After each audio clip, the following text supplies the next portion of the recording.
اعوذ باللہ من الشیطان الرجیم بسم اللہ الرحمن الرحیم لا يستأذنك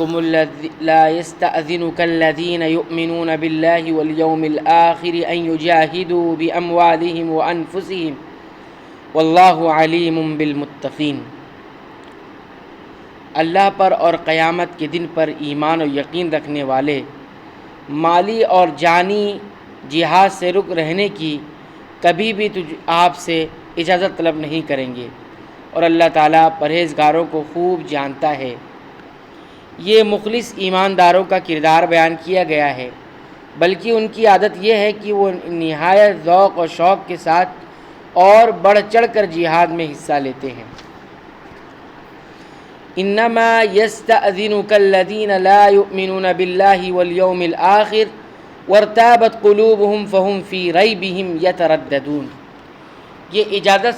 یہ اجازت تو آپ سے وہی طلب کرتے ہیں جنہیں نہ اللہ پر ایمان ہے نہ آخرت کے دن کا یقین ہے، جن کے دل شک میں پڑے ہوئے ہیں اور وہ اپنے شک میں ہی سرگرداں ہیں۔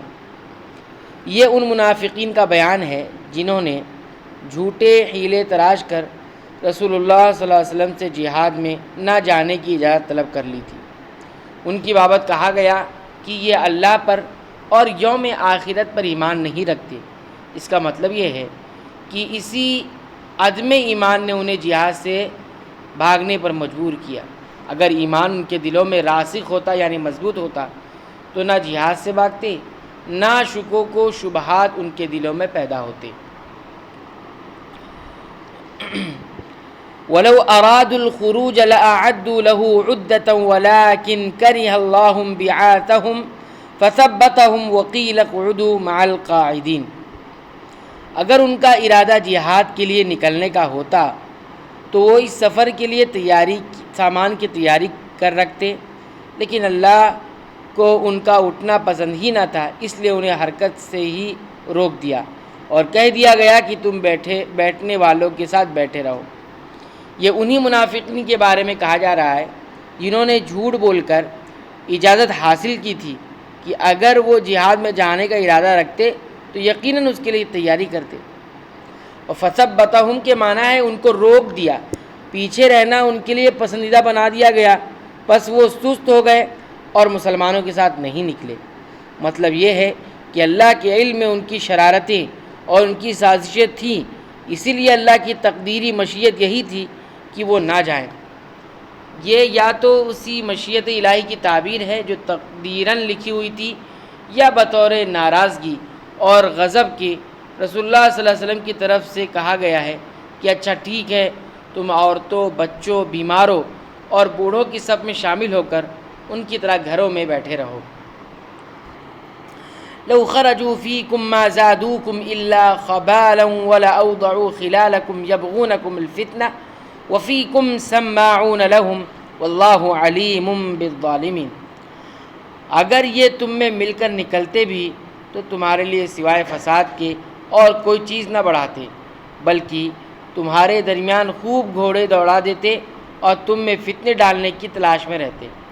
ان کے ماننے والے خود تم میں موجود ہیں اور اللہ ان ظالموں کو خوب جانتا ہے۔ یہ منافقین اگر اسلامی لشکر کے ساتھ شریک ہوتے تو غلط رائے اور مشورے دے کر مسلمانوں میں انتشار ہی کا باعث بنتے۔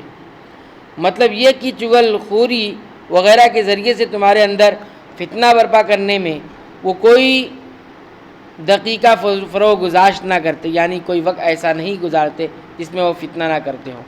اور فتنے سے مطلب اتحاد کو پارا پارا کر دینا اور ان کے مابین باہمی عداوت و نفرت پیدا کر دینا ہے۔ اس سے معلوم ہوتا ہے کہ منافقین کی جاسوسی کرنے والے کچھ لوگ مومنین کے ساتھ بھی لشکر میں موجود تھے جو منافقین کو مسلمانوں کی خبریں پہنچایا کرتے تھے۔ لَقَدِ ابْتَغَوُا الْفِتْنَةَ مِنْ قَبْلُ وَقَلَّبُوا لَكَ الْأُمُورَ حَتَّى جَاءَ الْحَقُّ وَظَهَرَ أَمْرُ اللَّهِ وَهُمْ كَارِهُونَ۔ یہ تو اس سے پہلے بھی فتنے کی تلاش کرتے رہے ہیں اور آپ کے لیے کاموں کو الٹ پلٹ کرتے رہے ہیں، یہاں تک کہ حق آ پہنچا اور اللہ کا حکم غالب آ گیا، باوجود اس کے کہ وہ ناخوشی میں ہی رہے۔ اس لیے اس نے گزشتہ اور آئندہ امور کی تمہیں اطلاع دے دی ہے، اور یہ بھی بتلا دیا ہے کہ یہ منافقین جو ساتھ نہیں گئے تو تمہارے حق میں اچھا ہوا، اگر یہ جاتے تو یہ خرابیاں ان کی وجہ سے پیدا ہوتی۔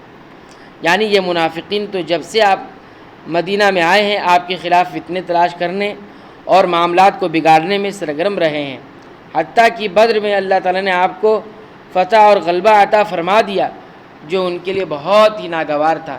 اسی طرح جنگ احد کے موقع پر بھی ان منافقین نے راستے سے ہی واپس ہو کر مشکلات پیدا کرنے کی اور اس کے بعد بھی ہر موقع پر بگاڑ کی کوشش کرتے رہے، حتیٰ کہ فتح مکہ ہو گیا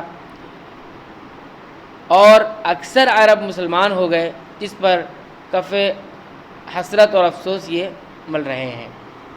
اللہ تعالیٰ سے دعا ہے رب العالمین تو ہمیں منافقین کی تمام صفات سے محفوظ رکھے اور مومنین کی جو صفات ہے اسے اپنانے کی، اسے اپنی زندگی میں لانے کی توفیق عنایت فرما، آمین۔